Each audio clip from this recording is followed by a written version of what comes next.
అదే RTV app వార్తల్ని క్షణాల్లో చదివే అవకాశం ఉంటుంది. ఒక న్యూస్ పేపర్, ఒక టెలివిజన్ ఛానల్ మీ చేతుల్లో ఎప్పుడూ ఉంటాయి. చేసుకొని కూర్చుంటా చేస్తా అని చెప్పి దొంగ బద్దాలు ఆడం చెప్తే చెప్పేదే మనం చేసేదే చెప్తాం తప్ప దొంగ మాటలు మాట్లాడే అలవాటు లేదు కేసీఆర్ లాగా.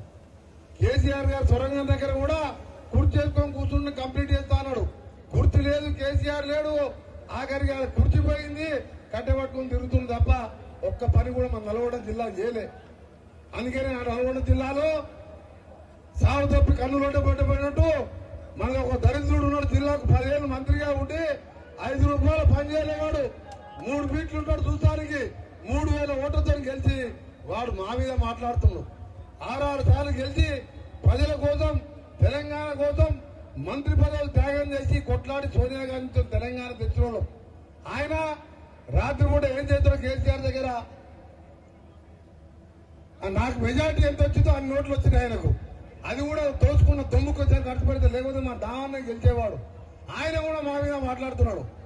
అరే మీ కేసీఆర్ లాగా హాస్పిటల్లో దీక్షలు చేయలే, నడి రోడ్డు మీద మంత్రి పదవి రాజీనామా చేసి సోనియా గాంధీని ఒప్పించడానికి మా ఎంపీలు జానారెడ్డి గారి నాయకత్వంలో నేను మంత్రి పదవి వదిలిపెట్టి తెలంగాణ తెచ్చిన వాళ్ళు మీరు దొంగతనంగా దళితులు ముఖ్యమంత్రి చేస్తా అని చెప్పి దోచుకున్న వాళ్ళు ఇవాళ జైళ్లలో ఉన్నారు. మీరు ఇవాళ ఒక మనోర్థంగా కేసీఆర్ కొడుకు రేవంత్ మన కేటీఆర్ అంటాడు బచ్చగాడు.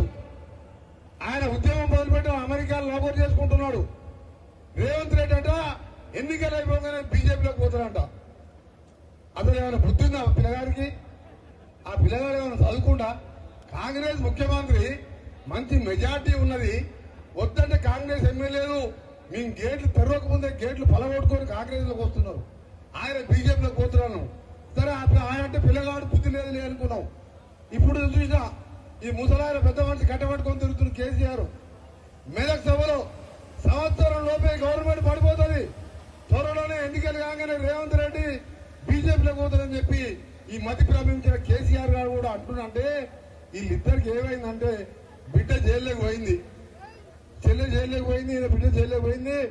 ఇక రెండేళ్ళు దాకా బెయిల్ రాదు, మనం కూడా జైల్లో పోతామని చెప్పి తండ్రి కొడుకులు మెంటల్ అయిపోయి ఇవాళ మన ముఖ్యమంత్రి గారి మీద, నా మీద ఎప్పుడు మాట్లాడా మా ఇద్దరి మీద మాట్లాడతారు వాళ్ళు. ఒక్కటే చెప్తున్నా, కేసీఆర్ కేటీఆర్ నువ్వు 10 ఏళ్ళు దోసుకున్నదంతా కక్కిపిస్తాం, నీ ఆస్తులన్నీ తీసుకొని ప్రజలకు పంచి పెడతాం, ప్రజా సంక్షేమమే తీవ్రంగా పని చేస్తామని చెప్పి ఇవాళ మీ అందరు కూడా ముఖ్యమంత్రి గారు నిన్ననే చెప్పారు. 6 పథకాలు అమలు చేసినాం, మీరందరికీ తెలుసు. 2 లక్షల రుణమాఫీ మనం చెప్పిన మాట మేరకు, ముఖ్యమంత్రి గారు చెప్పిన మాట మేరకు మేమందరం కూర్చొని ఆగస్టు 15 వరకు ఏకకాలంలో రుణమాఫీ చేయబోతున్నామని చెప్పి మీ అందరికీ కూడా రైతుల పక్షాన్ని చెప్తున్నాం. ఉట్టినటువంటి అషామాషి కాదు, గతంలో రుణమాఫీ చేసినాం, ఒక్కసారి చేసినాం. మన్మోహన్ సింగ్ గారు యూపీఏ చైర్పర్సన్ గా 3 లక్షలు 4 లక్షలు మీ అందరికీ తెలుసు. ఆయన 1 లక్ష చేస్తని చెప్పి 6 ముక్కలు 7 ముక్కలు చేస్తే బ్యాంకు వడ్డీ కింద పోయింది.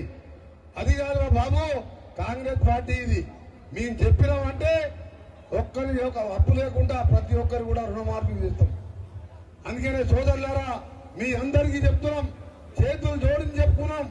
ఇవాళ చూస్తున్నాం ఢిల్లీలో చూస్తున్నాం ఏం జరుగుతుందో. తెలంగాణ పరువు తీసిందో. ఒకవైపు బతుకమ్మ అంటే నిజంగానే మా అక్క చెల్లెళ్ళు బతుకమ్మ ఆడుతుండే ఏదో అనుకుంది. బతుకమ్మ పూల చాటు బాటిల్ పెట్టి మందు షాప్ పెట్టి ఇవాళ వాళ్ళ బతికెట్లయి తెలంగాణ పరువు తీసిందా లేదా? జైల్లో కూర్చొని మాట్లాడుతున్న రోజు ఒక రోజు అట్లా ఇన్ని రకాల రోగాలు ఉన్నాయి. ఒకసారి నా కొడుకు ఎగ్జామ్స్ ఉన్నాయి. ఇవాళ ఏమంటుంది వాళ్ళ సిబిఐలు చెప్పుకుంటే నేను స్టార్ క్యాంపర్ని మా పార్టీకి ప్రచారం చేయాలంటుంది. అంటే ఇంత దొంగ, ఇంత దోపిడి కుటుంబం. అందుకనే చచ్చిపోయిన పావులు మన సంపుదామా? మీరంతా సిద్ధమేనా ఈ పార్టీని గెలిపించడానికి? సిద్ధమేనా చెప్పండి. మీరు బీజేపీ పార్టీ మన దగ్గర లేదు, బీఆర్ఎస్ పార్టీని అంతో ఇంతో లంగలు దొంగలు భాస్కర్ అంటే చదువుకొని పోయిన దొంగలు. అప్పుడే ఎవరు కూడా మళ్ళీ మిర్యాలు కూడా రాడు, నల్గొండకు రారు. మన మెజార్టీ ఈ రోజు గర్వపడేలా ఉండాలి. పోరాటాలకు మారు పేరైన నల్గొండ జిల్లా గతంలో రావి నారాయణ వచ్చిన మెజార్టీ రావాలని నాతో పాటు నేను కూడా నా కాన్ఫరెన్స్లో నాకు 55,000 వస్తే ఎట్లా 75,000 80,000 రావాలని చెప్పి రోజు మా నాయకులతో కూర్చొని పేపర్ మీద లెక్కలేసుకుంటున్నాం, బూత్ వారుగా వేసుకుంటున్నాం. మీ అందరు కూడా చెప్తున్నా, బంధువైన మీ ఎమ్మెల్యే బత్తుల లక్ష్మారెడ్డి గారికి ఈరోజు పార్లమెంట్ ఇన్ఛార్జిగా పెద్దలు గౌరవనీయులు ఉత్తమ్ కుమార్ రెడ్డి గారి ఆదేశం మేరకు ఈరోజు సమావేశంతో పాటు బహిరంగ సభలాగా తరలి వచ్చిన కాంగ్రెస్ పులి బిడ్డలందరికీ చేతులెత్తి నమస్కరిస్తున్నాం. మీ అందరికీ కూడా ముందుగా మీ అందరికీ ప్రత్యేకంగా కృతజ్ఞత తెలియజేసుకుంటున్నా. మా లక్ష్మారెడ్డి గారిని హాఫ్ సెంచరీ అంటే 50,000 మెజార్టీతో గెలిపించి కాంగ్రెస్ లో గవర్నమెంట్ రావడానికి కారకులైన మీ అందరినీ కూడా నిజంగా మరొకసారి మీకు ధన్యవాదాలు తెలియజేసుకుంటూ, మరొక ఎన్నిక కూడా 28 రోజుల్లో రాబోతున్నది. ఆ ఎన్నికల్లో కూడా కష్టం అనుకోకుండా 28 రోజులు కష్టపడి 50కి తోడు మీ నాయకుడు లక్ష్మారెడ్డి గారు హాఫ్ సెంచరీ కాదు సెంచరీ కావాలంటున్నాడు. నేనేమంటున్నా అంటే కనీసం 25,000 పెంచి 75,000 తక్కువ కాకుండా మీరందరూ కూడా మన సోదరుడు, యువకుడు, ఉత్సాహవంతుడు, మనందరికీ సుపరిచితుడైన కుందూరు రఘువీర్ రెడ్డి గారిని మన ప్రియతమ నాయకుడు జానారెడ్డి గారు కుమారుడే కాదు యాక్టివ్ గా సోషల్ కార్యక్రమాల్లో ఉంటున్న రఘువీర్ రెడ్డి గారిని మాకు తోడుగా నాకు ఉత్తమ్ కుమార్ రెడ్డి గారికి, పెద్దలు జానారెడ్డి గారికి, లక్ష్మారెడ్డి గారికి, జయవీర్ గారికి, దామోదర్ రెడ్డి గారికి, పార్లమెంట్ సభ్యులు ఉన్న మా ఎమ్మెల్యేలకు తోడుగా కేంద్రం నిధులు తేవడానికి పార్లమెంట్ సభ్యులుగా దక్షిణ భారతదేశంలోనే అత్యధిక మెజార్టీ వచ్చే విధంగా ఈ 28 రోజులు కష్టపడండి. ఆ తర్వాత 5 ఏళ్లు మేమందరం కూడా మీకోసం కష్టపడతామని 2 చేతులెత్తి నమస్కరిస్తూ మీ అందరికి కూడా ఎట్లా గెలుస్తామని చెప్పి మీరెప్పుడు కూడా ఓవర్ కాన్ఫిడెన్స్ అంటే మనం అతి నమ్మకం మీద పోకూడదు. ఎన్నికలు అన్నప్పుడు కాన్ఫిడెన్స్ ఉండాలి, నమ్మకం ఉండాలి అని అతి విశ్వాసం మీద పోకుండా మనం ఎన్నాళ్ళున్నా ఎన్నైనా కష్టమైనా ఈ 28 రోజులు రాత్రి పగలు కష్టపడండి. 10 ఏళ్ళు ఆ రాక్షస పాలనలో అనుభవించిన ఆ బాధలన్నీ మా అందరికి తెలుసు, మీకు తెలుసు. ఇప్పుడిప్పుడే మన ప్రజాస్వామ్య తెలంగాణ ముఖ్యమంత్రి రేవంత్ రెడ్డి గారు మేమందరం మంత్రులు టీముగా ఈ రోజు మీ అన్ని సంక్షేమ కార్యక్రమాలు ఒక్కొక్కటి అమలు పరుస్తూ ముందుకు పోతున్న తరుణంలో మీ అందరికి కూడా విజ్ఞప్తిగా చేస్తున్నా. పార్లమెంట్ లో కూడా ఈసారి మోడీ గారు 400 అంటున్నాడంటే ఆయనలో భయం చొరబడ్డది.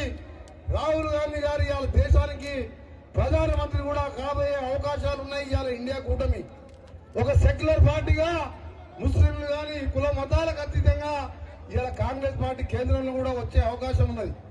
ఇవాళ కేంద్ర ప్రభుత్వం నిధులు ఎంపీ గారు రఘువీర్ రెడ్డి గారు, రాష్ట్ర ప్రభుత్వం నిధులు ఇప్పుడే మన ఉత్తమ్ కుమార్ గారు చెప్పినట్టు మిగిలిపోయిన కాలువలు లిఫ్ట్లతో పాటు ఎస్ఎల్బిసి సొరంగ మార్గమే కాదు, ఎక్కడెక్కడ లిఫ్ట్ మిగిలిపోయినా వాటిని రిపేర్ చేయడం, కొత్త లిఫ్ట్లు మంజూరు చేయడం, ఇంకా నా శాఖలో సంబంధించి ప్రతి ఒక్క గ్రామానికి ప్రతి ఒక్క తండాకి పంచాయతీరాజ్ రోజు నిధులు లేకపోతే ఆర్ఎండ్బి శాఖ ద్వారా ప్రతి గ్రామానికి కూడా రోడ్లు వేయించే బాధ్యత 2 సంవత్సరాల్లో పూర్తి చేస్తారని మీ అందరికీ కూడా ఆర్ఎండ్బి శాఖ మంత్రిగా ముఖ్యంగా ఇప్పుడే లక్ష్మారెడ్డి గారు ఒక లిస్ట్ ఇచ్చారు. అందులో 5-6 మెయిన్ రోడ్లు ఉన్నాయి. అందులో అడవిదేలపల్లి ఒకటి 4-5 చెప్పు. నువ్వు చెప్పిన ఎన్ని చేస్తా కానీ ఎమ్మెల్యే గారు చెప్పిన ఎన్ని శాంక్షన్ చేసేది నేనే కదా. కాబట్టి మీకు రోడ్ల గురించి ఏం బాధలేదు. దాంతో పాటు మననే నల్గొండకు ఒక 600-700 కోట్లతోని ఔటర్ రింగ్ రోడ్ శాంక్షన్ చేయించుకొని టెండర్ పెట్టుకునే దశలో ఉన్నది. తప్పకుండా రాబో కాలంలో పార్లమెంట్ సభ్యులు కూడా మీరు ఎట్లా గెలిపిస్తారో నాకు తెలుసు. కానీ మంచి మెజార్టీతో గెలిపిస్తే నాకున్న ఢిల్లీలో పరిచయాలు కానీ ఆర్ఎండ్బి శాఖ నేషనల్ హైవేలో ఉన్న అధికారుల సహకారం, మన ఎంపీ గారి సహకారంతో తప్పకుండా మిర్యాలు కూడా అంటే ఒక పెద్ద బిజినెస్ టౌన్ ఇది. రైస్ ఇండస్ట్రీలో ఏషియాలోనే పెద్ద, ఆసియాలో పెద్ద బిజినెస్ సెంటర్ ఇది. తప్పకుండా ఔటర్ రింగ్ రోడ్ కోసం కూడా ఉత్తమ్ కుమార్ రెడ్డి గారికి ఉన్న పరిచయాలు, నా పరిచయాలు, మన ఎంపీ గారు అంతా కలిసికట్టుగా ప్రతి కార్యక్రమాన్ని మనం కేసీఆర్ లాగా కూర్చేసుకొని మనర్థంగా కేసీఆర్ కొడుకు రేవంత్ మన కేటీఆర్ అంటాడు బచ్చగాడు. ఆయన ఉద్యమం మొదలుపెట్టి అమెరికాలో నౌకరు చేసుకుంటున్నాడు. రేవంత్ రెడ్డి అంట ఎన్నికలు అయిపోగానే బీజేపీలోకి పోతాడంట. అసలు ఏమైనా బుద్ధి ఉందా పిల్లగాడికి? ఆ పిల్లగాడు ఏమైనా చదువుకుంటా? కాంగ్రెస్ ముఖ్యమంత్రి మంచి మెజార్టీ ఉన్నది, వద్దంటే కాంగ్రెస్ ఎమ్మెల్యేలు మేము గేట్లు తెరవకముందే గేట్లు పలగొట్టుకొని కాంగ్రెస్ లోకి వస్తున్నారు. ఆయన బీజేపీలోకి పోతున్నాను. సరే ఆయన అంటే పిల్లగాడు బుద్ధి లేదు అనుకున్నాం. ఇప్పుడు చూసినా ఈ ముసలాయన పెద్ద మనిషి కట్టబట్టుకొని తిరుగుతున్న కేసీఆర్ మెదక్ సభలో సంవత్సరం లోపే గవర్నమెంట్ పడిపోతుంది, త్వరలోనే ఎన్నికలు కాగానే రేవంత్ రెడ్డి బీజేపీలోకి పోతారని చెప్పి ఈ మతి ప్రారంభించిన కేసీఆర్ గారు కూడా అంటున్నంటే వీళ్ళిద్దరికి ఏమైందంటే బిడ్డ జైల్లోకి పోయింది, చెల్లె జైల్లోకి పోయింది, బిడ్డ జైల్లోకి పోయింది. ఇక రెండేళ్ల దాకా బెయిల్ రాదు, మనం కూడా జైల్లో పోతామని చెప్పి తండ్రి కొడుకులు మెంటల్ అయిపోయి ఇవాళ మన ముఖ్యమంత్రి గారి మీద, నా మీద ఎప్పుడు మాట్లాడా మా ఇద్దరి మీద మాట్లాడతారు వాళ్ళు. ఒక్కటే చెప్తున్నా, కేసీఆర్ కేటీఆర్ నువ్వు 10 ఏళ్లు దోసుకున్నదంతా కక్కిపిస్తాం, నీ ఆస్తులన్నీ తీసుకొని ప్రజలకు పంచి పెడతాం, ప్రజా సంక్షేమమే తీవ్రంగా పని చేస్తామని చెప్పి ఇవాళ మీ అందరు కూడా ముఖ్యమంత్రి గారు నిన్ననే చెప్పారు. 6 పథకాలు అమలు చేసినాం, మీరందరికీ తెలుసు. 2 లక్షల రుణమాఫీ మనం చెప్పిన మాట మేరకు, ముఖ్యమంత్రి గారు చెప్పిన మాట మేరకు మేమందరం కూర్చొని ఆగస్టు 15 వరకు ఏకకాలంలో రుణమాఫీ చేయబోతున్నామని చెప్పి మీ అందరికీ కూడా రైతుల పక్షాన చెప్తున్నాం. ఉట్టినటువంటి అషామాషి కాదు, గతంలో రుణమాఫీ చేసినాం, ఒక్కసారి చేసినాం. మన్మోహన్ సింగ్ గారు యూపీఏ చైర్పర్సన్ గా 3 లక్షలు 4 లక్షలు మీ అందరికీ తెలుసు. ఆయన 1 లక్ష చేస్తని చెప్పి 6 ముక్కలు 7 ముక్కలు చేస్తే బ్యాంకు వడ్డీ కింద పోయింది. అది కాదురా బాబు, కాంగ్రెస్ పార్టీ ఇది. మేము చెప్పినామంటే ఒక్కరి ఒక అప్పు లేకుండా ప్రతి ఒక్కరు కూడా రుణమాఫీ చేస్తాం. అందుకనే సోదరులారా మీ అందరికీ చెప్తున్నాం, చేతులు జోడించి చెప్పుకున్నాం. ఇవాళ చూస్తున్నాం ఢిల్లీలో చూస్తున్నాం ఏం జరుగుతుందో. తెలంగాణ పరుగు తీసిందో. ఒకవైపు బతుకమ్మ అంటే నిజంగానే మా అక్క చెల్లెళ్ళు బతుకమ్మ ఆడుతుండే ఏదో అనుకుంది. బతుకమ్మ పూల చాటు బాటిల్ పెట్టి మందు షాప్ పెట్టి ఇవాళ వాళ్ళ బతికెట్లయింది. తెలంగాణ పరుగు తీసిందా లేదా? జైల్లో కూర్చొని మాట్లాడుతున్న రోజు ఒక రోజు అంటే ఒక ఇన్ని రకాల రోగాలు ఉన్నాయి. ఒకసారి నా కొడుకు ఎగ్జామ్స్ ఉన్నాయి. ఇవాళ ఏమంటుంది వాళ్ళ సిబిఐలు చెప్పుకుంటే నేను స్టార్ క్యాంపర్ని మా పార్టీకి ప్రచారం చేయాలంటుంది. అంటే ఇంత దొంగ, ఇంత దోపిడి కుటుంబం. అందుకనే చచ్చిపోయిన భావన మన సంపదామా? మరిన్ని వీడియోస్ కోసం ఛానల్ ని సబ్స్క్రైబ్ చేయండి, లేటెస్ట్ అప్డేట్స్ కోసం వాట్సాప్ ఛానల్ ని ఫాలో చేయండి అండ్ లింక్ డిస్క్రిప్షన్ లో ఉంది.